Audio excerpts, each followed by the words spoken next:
고린도후서 2장 14절에서부터 17절까지 말씀입니다. 고린도후서 2장 14절에서부터 17절까지 말씀입니다. 신약성경 288쪽에 있습니다.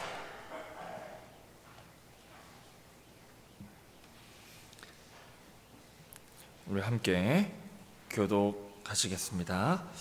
항상 우리를 그리스도 안에서 이기게 하시고 우리로 말미암아 각처에서 그리스도를 아는 냄새를 나타내시는 하나님께 감사하노라. 우리는 구원받은 자들에게나 망하는 자들에게나 하나님 앞에서 그리스도의 향기니 이 사람에게는 사망으로부터 사망에 이르는 냄새요 저 사람에게는 생명으로부터 생명에 이르는 냄새라. 누가 이 일을 감당하리요?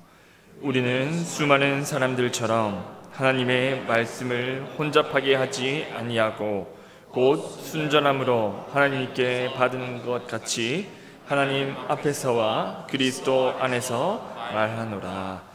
아멘. 304 목장에서 나오셔서 찬양해 주시겠습니다.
네, 감사합니다. 네, 오늘은 너는 그리스도의 향기라라는 제목으로 함께 말씀을 나누기 원합니다. 고린도 교회 전반에 걸쳐서 교회 안에는 여러 가지 문제들이 생겨나기 시작을 했습니다. 그것을 바라본 사도 바울은 염려가 되었습니다. 하나님이 세우신 그 주님의 몸된 교회가 분열과 분쟁으로 무너졌기 때문입니다. 하나님 안에서 정도를 걷지 못함으로 극도의 혼란과 방황 가운데 있었습니다. 거짓 사도들은 고린도 교회 안으로 침투해 들어왔고 고린도 교회 성도들을 선동하면서 바울을 모함하고 하나님의 권위에 도전하기 시작했습니다. 편지에는 여전히 정신을 차리지 못하는 그 고린도 교회 교인들을 향해서 책망하는 내용이 담겨져 있었습니다. 더불어 문제의 중심에 있던 자들을 권징할 것을 촉구합니다. 하지만 사도 바울은 혹여나 이 편지로 인해서 저들이 낙심하지는 않을까, 상처받지는 않을까 염려했습니다. 그들을 아끼고 사랑했기 때문에 방문을 통해 문제가 잘 원만히 해결될 수 있도록 하려 했던 것입니다. 그리스도의 향기로서 생명의 향기가 그들로부터 끊어지지 않기를 간절히 원하는 마음으로 편지를 써내려 가기 시작을 합니다. 자, 여러분, 냄새가 무엇입니까? 냄새가 무엇입니까? 뭘까요? 참 알긴 아는데 이걸 말로 설명하려니까 좀 어렵습니다. 그렇죠? 사전을 찾아봤더니 사전적 의미로 이 냄새라는 것은 후각으로 느낄 수 있는 기운을 뜻한다고 합니다. 냄새는 긍정적인 의미와 부정적인 의미로 나뉘어집니다. 자, 긍정적인 의미는 뭘까요? 긍정적인 의미에서 냄새는 뭘까요? 역시 수준 높습니다. 향기입니다. 자, 그렇다면 반대로 부정적인 의미에서의 그 냄새는 무엇을 말할까요? 악취입니다. 자, 근데 대개 이 악취를 우리는 뭐라고 표현을 하죠? 자, 통틀어서 냄새다, 그렇게 얘기를 합니다. 그래서 안 좋은 부정적인 의미까지 이제 사용을 하는 게 냄새라는 것입니다. 이제 그런 것으로 볼 때 이 냄새라는 단어는 중성적인 의미를 가집니다. 하지만 부정적인 의미가 다소 강함을 알 수 있습니다. 사람들은 냄새에 민감합니다. 나에게서 향기가 나기를 원하지 냄새 또는 악취가 나기를 원하는 사람은 단 한 분도 계시지 않을 겁니다. 자, 커피. 요즘에 많은 분들이 커피를 드십니다. 그렇죠? 자, 커피는 젊은 청년에서부터 연세에 드신 분까지 많은 분들의 사랑을 받고 있습니다. 자, 그래서 커피를 마시려고 카페에 가면 어떻습니까? 문을 딱 열면 제일 먼저 무슨 반응을 우리가 보이죠? 커피 냄새, 커피 향 좋다라고 합니다. 근데 문을 딱 열고 들어가자마자 커피 냄새 난다 하는 분 계십니까? 물론 계실 수도 있습니다. 커피를 싫어하시는 분들은 그럴 수도 있지만, 그런데 많은 분들이 문을 딱 열고 들어가면 커피 향 좋다라고 반응을 보이십니다. 커피 냄새라고 말을 하더라도 지독한 냄새의 그런 부정적인 의미가 아닌 긍정적인 의미로서의 냄새를 뜻합니다. 커피는 물론 향수도 마찬가지입니다. 그래서 향수도 커피도 많은 사람들에게 사랑을 받는 이유가 있습니다. 뭐 때문일까요? 바로 향기입니다. 향입니다. 그렇듯 향기는 많은 사람들의 기분을 좋게 합니다. 그래서 누구에게나 환영을 받습니다. 자, 사도 바울은 자신이 보낸 편지로 낙심하지 않기를 바라는 마음에 자신의 사도직의 권위를 역설하기 시작을 합니다. 단순히 오해와 변명 차원에서 머물지 않도록 하기 위함이었습니다. 진정한 예수 그리스도의 제자로서 어떠한 삶을 영위해야 하는지를 그 편지를 통해 말하기 시작을 합니다. 그러면서 이렇게 이야기를 하죠. 하나님이 예수 그리스도 안에서 우리를 이리저리 데리고 다니십니다. 우리를 통해서 그리스도를 아는 지식을 보이시고 만나는 사람들마다 고상한 향기를 맡습니다. 주님으로 인해 우리가 달콤한 향기를 전하면 구원의 길에 오른 사람들은 향기를 맡고 알아볼 것입니다. 그러나 멸망의 길에 선 자들은 그 향기를 악취로 여길 것입니다. 너무나도 어렵고 힘든 상황 속에서도 이겨낼 수 있는 방법을 알려줍니다. 그것은 바로 삶을 통해서 그리스도의 향기로서 그 생명의 냄새, 향기를 전하는 것이었습니다. 자, 그렇다면 여러분, 과연 여러분들은 어떤 냄새를 풍기고 계십니까? 어떤 냄새가 나에게서 나타나기를 원하고 계십니까? 그리스도의 향기라는 생명의 좋은 냄새입니까? 아니면 지극히 인간적인 생명력 없는 그 악취입니까? 우리의 모습과 삶이 예수 그리스도 안에서 과연 어떤지를 우리는 면밀히 살펴보아야만 할 것입니다. 15절에서부터 17절 말씀을 우리 한 번 더 함께 봉독하겠습니다.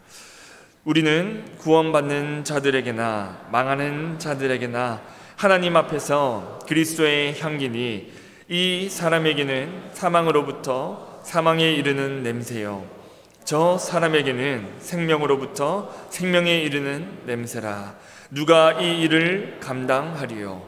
우리는 수많은 사람들처럼 하나님의 말씀을 혼잡하게 하지 아니하고 곧 순전함으로 하나님께 받은 것 같이 하나님 앞에서와 그리스도 안에서 말하노라.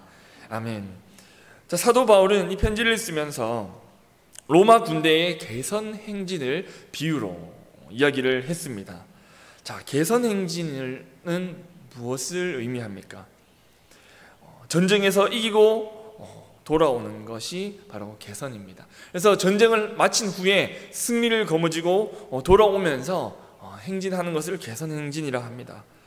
자, AD 70년 유대와의 전쟁에서 승리를 거둔 로마의 장군과 군사들을 환호함으로 축하하며 기쁨으로 맞이하는 행진이 바로 이 개선 행진이라는 것입니다. 그 행진에는 승리자뿐 아니라 노예된 자들, 다시 말해서 그 전쟁에서 이제 패했던 그 자들까지도 함께 참여한다고 합니다.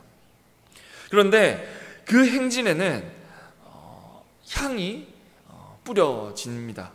그런데 그 향이 승리한 자들뿐 아니라 반대로 그 전쟁에서 패배한 자들도 함께 맡게 되는 것이죠.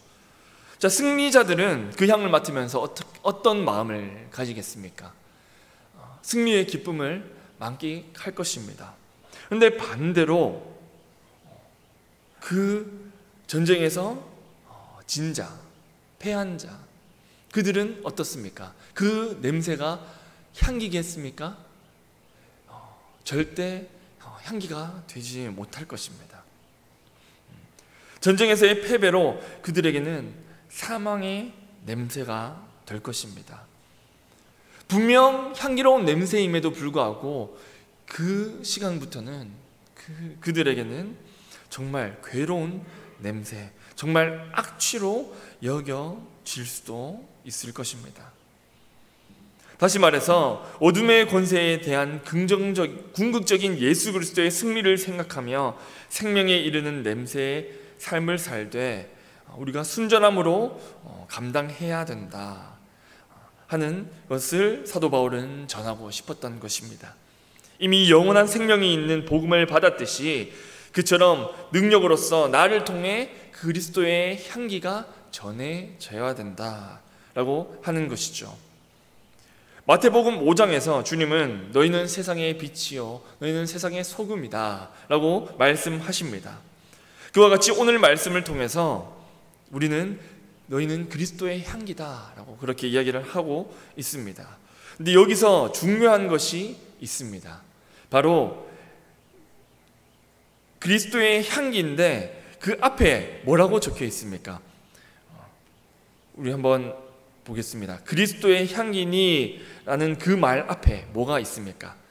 하나님 앞에서.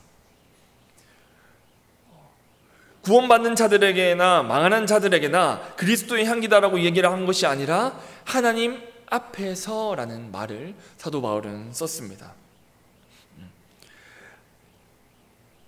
예수님은 십자가에 달려 돌아가셨습니다. 하나님과 인간 사이에서 화목제물로 그리고 대속제물로 드려졌습니다. 구약시대의 번제에는 하나님께 향기로운 냄새로 그 제물이 드려졌습니다. 예수 그리스도의 십자가의 죽음 역시 번제처럼 그러했다라는 것이죠. 그래서 우리 또한 하나님께 올려드리는 그 복음의 향기가 되어야 한다라는 것을 말해주고 있습니다. 여러분, 인간미라는 단어를 우리는 종종 사용을 합니다. 그렇다면 인간미라는 그것이 무엇입니까? 쉽게 말해서 사람 냄새 난다라고 이야기를 합니다. 인간적인 따뜻함을 뜻하는 단어이죠. 이는 많은 사람들에게 환영을 받습니다. 현대사회는 원리 원칙을 중요시합니다. 공동체의 이익과 이타적인 삶보다 개인주의적이며 배타적인 삶을 추구하는 시대로 점점 바뀌어져 가고 있습니다. 이러한 사회 속에서 실수와 무능함, 나약함과 연약함, 부족과 결핍은 무시를 당합니다. 그래서 점점 마음이 아픈 분들이 많이 생겨남을 보게 됩니다. 우울증과 외로움 같은 것들로 괴로워하는 분들이 많이 생겨납니다. 그처럼 세상은 갈수록 너무나 각박해지고 비정해집니다. 그런 상황 속에서 인간미는 그 모든 것을 상쇄시켜 버립니다. 그래서 인간미 있는 사람들을 의지하거나 혹은 그런 사람들을 찾아다니거나 또는 내가 그런 사람이 되게끔 계속해서 애를 씁니다. 마치 그 인간미라는 것에 생명이 있는 것처럼 느끼면서 그렇게 우리는 여긴다라는 것이죠. 그러나 그것은 오래 머물지 못합니다. 사람은 연약하기 때문에 우리에 있는 연약함이 나타나거나 혹은 흠이 보여질 때면 점점 사라져 갑니다. 결국 생명력이 없다라는 겁니다. 결국 영원할 수도 없다라는 것이죠. 반면 예수미라는 것이 있습니다. 뭘까요? 예수님의 향기, 그리스도의 향기라고 합니다. 인간미와는 달리 많은 사람들에게 환영받지 못합니다. 이는 믿는 자들에게는 능력의 향기가 되고 생명의 향기가 됩니다. 그러나 믿지 않는 자들에게는 코를 쥐고 틀어 막을 만큼 그런 악취로 다가가기도 합니다. 그런데 여전히 주님을 떠나 살아가는 자들이 많은 지금 사람들은 죄악된 본성으로 인해 그 향기를 맡기 싫어합니다. 스스로 그 향기를 거부합니다. 심지어 그 향기를 내 주위에서는 없애려고까지 하는 게 지금 이 현실인 것이죠. 그럼에도 불구하고 예수님의 향기는, 그리스도의 향기는 마치 하나님의 말씀과도 같습니다. 잔잔한 사랑으로 우리 가운데, 우리가 머무는 그곳에, 그 향기가 전해진 그곳에 남습니다. 잔잔하지만 약하지 않습니다. 그 향기가 우리 영혼에 닿으면 생명력을 얻게 됩니다. 사라지는 것처럼 보이지만 영원히 남아 있습니다. 그것이 바로 그 예수 그리스도의 향기, 예수미와 사람 냄새, 인간미의 큰 차이인 것입니다. 사랑하는 대민교회 성도 여러분, 처음 여러분들에게 드렸던 질문을 다시 한 번 더 드려봅니다. 여러분은 과연 어떤 냄새를 나타내고 있습니까? 나의 모든 것을 내려놓고 하나님 말씀에 순종함으로 그리스도의 향기로서의 삶을 살아가고 계십니까? 아니면 세상의 기준에 부합하기 위해, 사람들에게 인정받기 위해 죄된 본성을 쫓으며 악취를 풍기며 살아가고 계십니까? 우리 인간이 얼마나 악합니까? 얼마나 더럽습니까? 하나님의 은혜가 아니고서는 주님을 한시라도 떠나 살면 우리 안에는 다시 그 죄의 본성이 꿈틀댑니다. 사도 바울은 자신의 옛 모습을 죄인 중에 괴수라고 고백했습니다. 하나님 앞에서, 예수 그리스도 앞에서 자신을 철저하게 부인했습니다. 그런 자신에게서 결코 선한 것이 없음을 알았기 때문에 그렇습니다.